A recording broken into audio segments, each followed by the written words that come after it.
Everyone knows that cars skid on ice. You hit the brakes too hard and you slide. You take a curve too fast and you lose control.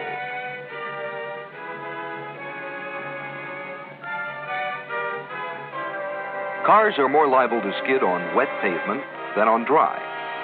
Everybody knows that too. But what most drivers do not know is that with water on the pavement, a car can behave just the same as on ice. And it can happen to the car that you drive as well as to the test cars that you will see in this film. When you drive too fast, you lose control. You can't steer or brake. The car gets away from you, and a skidding car is dangerous. Dangerous to you, your passengers, and other vehicles on the highway. There are many factors that influence your ability to control a car on a wet surface. The texture of the pavement, the depth of the water, the inflation of the tires, whether they are smooth or have good deep treads, or a film of oil, dust, or dirt that is not washed off the pavement. These factors, in combination with the higher speeds of today, can and do cause skids and accidents. But of all of these factors, you are the most important. Only you can recognize the danger signals, and only you can do something about them. Modern research by industry and government has given us many insights into tire behavior. At the NASA Langley Research Center in Hampton, Virginia, studies have been made during the last several years on the behavior of aircraft tires when landing and taking off from water-covered runways.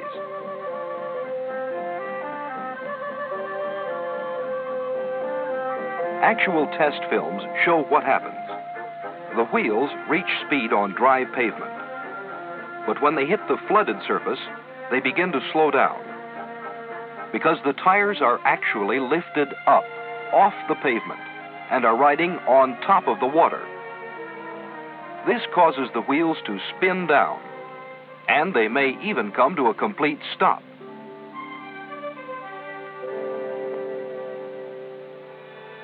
Further studies have led the researchers to the conclusion that their work on airplane tires could be applied to automobile tires, and that here is vital new information to tell the driving public.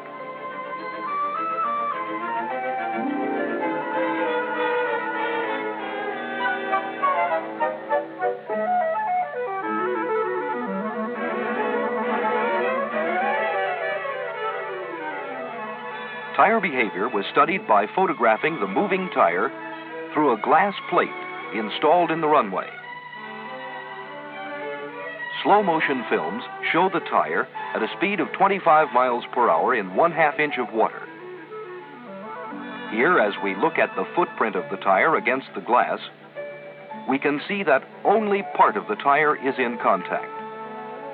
Thus, even at 25 miles per hour, a partial loss of traction has occurred.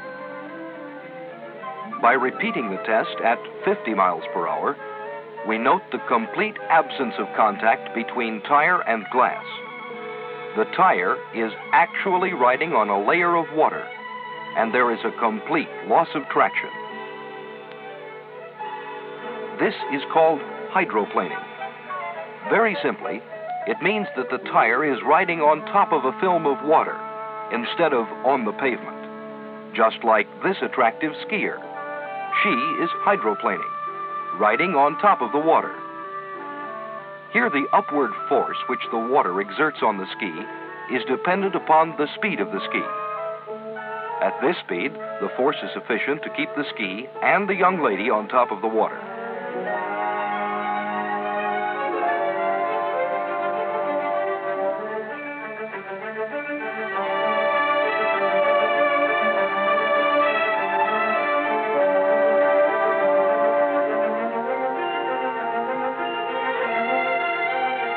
Notice that as the speed is reduced, the skier sinks.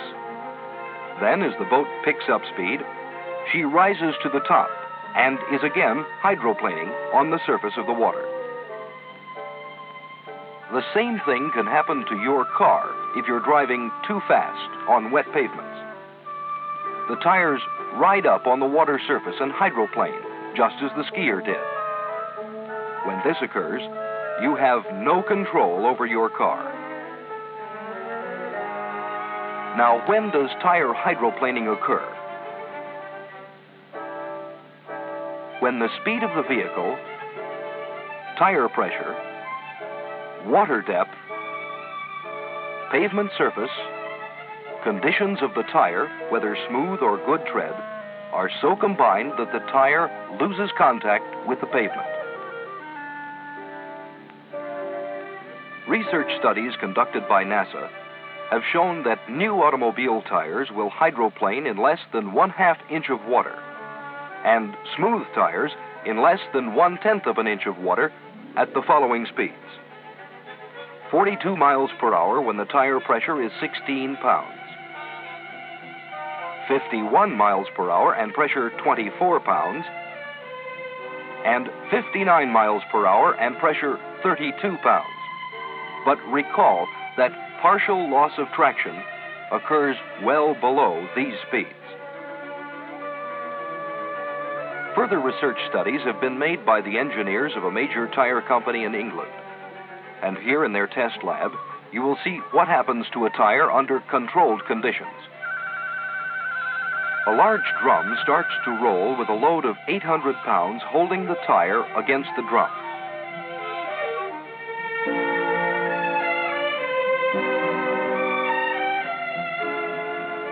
Then a stream of water is sprayed between the tire and the drum to simulate moderately wet highway conditions.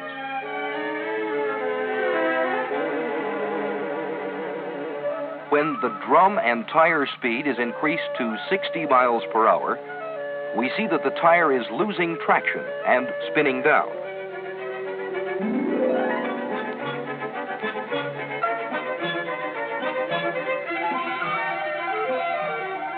The tire finally comes to rest, and the technician can rotate it back and forth with his hand, despite the 800-pound load. A wedge of water has penetrated completely under the tire, so that it is no longer in contact with the drum.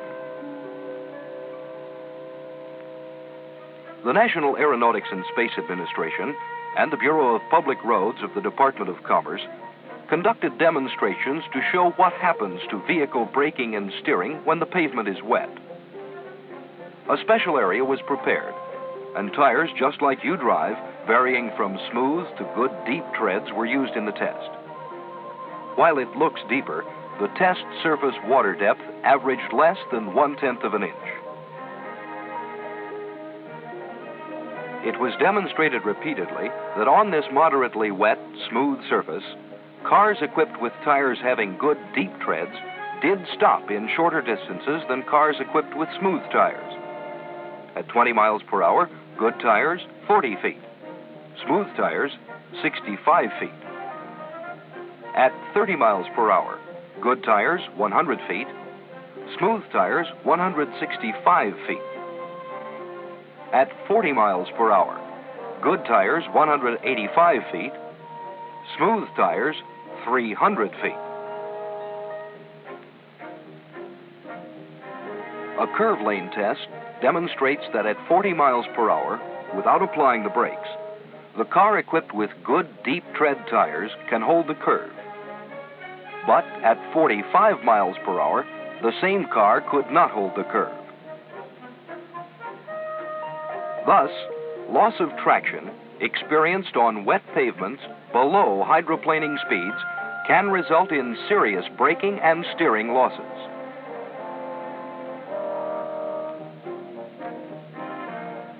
A change of lane test at 35 miles per hour on good deep treads demonstrates that the driver has control. But when the test is repeated on smooth tires, the driver cannot make the lane change at this speed and spins out of control. Thus, under these moderately wet conditions, the advantages of good deep treads are obvious. However, if the water depth or speed were increased, loss of traction would have occurred even with new tires. As a further demonstration that automobile tires do lose traction and hydroplane in the range of normal driving speeds, speedometers were connected to the front wheels of the test car, and the tires on the right were driven in deeper water than those on the left. Upon entering the deeper water at 60 miles per hour, the right front speedometer shows a spin down to 20 miles per hour, indicating that the right tire is hydroplaning. That's the story, and you play the most important part. When pavements are wet, slow down. Loss of traction and hydroplaning can and does occur well below legal speed limits.